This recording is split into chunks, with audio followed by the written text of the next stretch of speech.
Actor உலகநாயகன் கமல்ஹாசன் நடிக்கிற தங் life படத்துலேருந்து ஒரு இம்பார்ட்டன்ட் அப்டேட் கிடைச்சிருக்கு. அதாவது ஆக்டர் அசோக் செல்வன் இந்த படத்தில் ஒரு இம்பார்ட்டன்ட் ரோலில் ப்ளே பண்ண போகிறாரு. ரொம்ப சீக்கிரமாகவே இவர் ரோலுக்கான அஃபிஷியல் அனௌன்ஸ்மெண்ட்டை ரிலீஸ் பண்ண மூவிட்டிங் பிளான் பண்ணியிருக்காரு.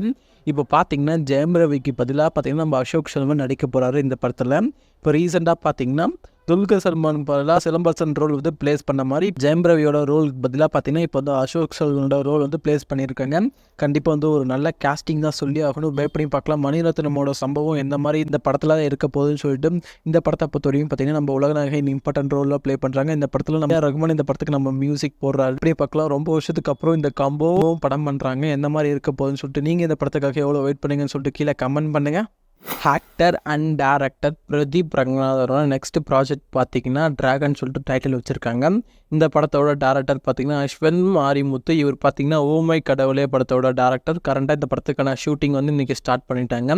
ரொம்ப சீக்கிரமாகவே இந்த படத்துக்கான ஃபுல் ஷெடியூலை முடிக்க மூவி டீம் பிளான் பண்ணியிருக்காங்க. அடுத்தடுத்து பார்த்தீங்கன்னா இந்த படத்தோட கேஸ்டிங் அப்டேட்டெல்லாம் ரிலீஸ் பண்ண மூவி டீம் பிளான் பண்ணியிருக்காங்க. நீங்கள் இந்த படத்துக்காக எவ்வளோ வெயிட் பண்ணுங்கன்னு சொல்லிட்டு கீழே கமெண்ட் பண்ணுங்கள். ஆக்டர் உலகநாயகன் கமல்ஹாசன் நடிக்கிற இந்தியன் 2 படத்தோட ரிலீஸ் டேட் கொஞ்சம் தள்ளி போகிற மாதிரி பேச்சுவார்த்தை இப்போ போயிட்டுருக்கு. இப்போ அஃபிஷியலாக பார்த்தீங்கன்னா ஜூன் மந்த் இந்த படத்தை ரிலீஸ் பண்ண பிளான் பண்ணியிருக்காங்க. ஆனால் இப்போ பார்த்தீங்கன்னா ஜூலை போகிறதுக்கு சான்ஸ் இருக்குன்னு இப்போ பேச்சுவார்த்தை போயிட்டுருக்கு.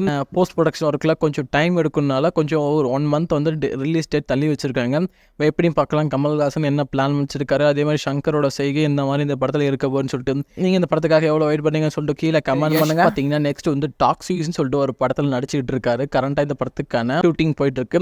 இப்போ பார்த்தீங்கன்னா இந்த படத்தில் நம்ம யாஷுக்கு சிஸ்டர் ரோலில் பார்த்தீங்கன்னா நம்ம நயன்தாரா நடிக்கிறதுக்கான சான்ஸ் இப்போ இருக்குன்னு சொல்லிட்டு இப்போ பேச்சுவார்த்தை போயிட்டு இருக்கு. ரொம்ப சீக்கிரமாகவே இந்த படத்துக்கான அஃபிஷியல் அனௌன்ஸ்மெண்ட்டை ரிலீஸ் பண்ண மூவி டீம் பிளான் பண்ணியிருக்காங்க.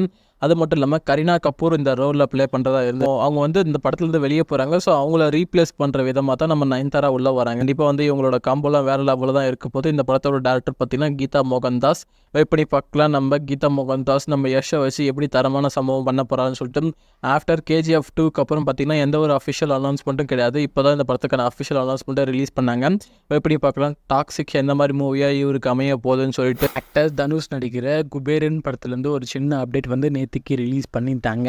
இப்போ பார்த்தீங்கன்னா இந்த படத்தில் நம்ம நாகார்ஜுனும் நடிக்க போகிறாரு. அவருக்கான கேரக்டர் வீடியோ தான் இப்போ ரிலீஸ் பண்ணிட்டு இருந்தாங்க.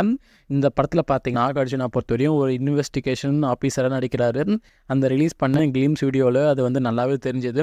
வெயிட் பண்ணி பார்க்கலாம் இவங்க 2 பேருக்கான ஃபேஸ் ஆப் எந்த மாதிரி இந்த படத்தில் ஒர்க் ஆக போகுதுன்னு சொல்லிட்டு. படத்தை பொறுத்தவரையும் பார்த்தீங்கன்னா நம்ம தேவிஸ்ரீ பிரசாந்த் தான் இந்த படத்துக்கு மியூசிக் போடுறாங்க. கரண்டாக இந்த படத்துக்கான ஷூட்டிங் இப்போ போயிட்டுருக்கு. சேகர் கமுலா குபேரன் படத்தை எந்த மாதிரி செதுக்க போகிறான்னு சொல்லிட்டு நீங்கள் இந்த படத்துக்காக எவ்வளோ வெயிட் பண்ணுங்கன்னு சொல்லிட்டு கீழே கமெண்ட் பண்ணுங்கள்.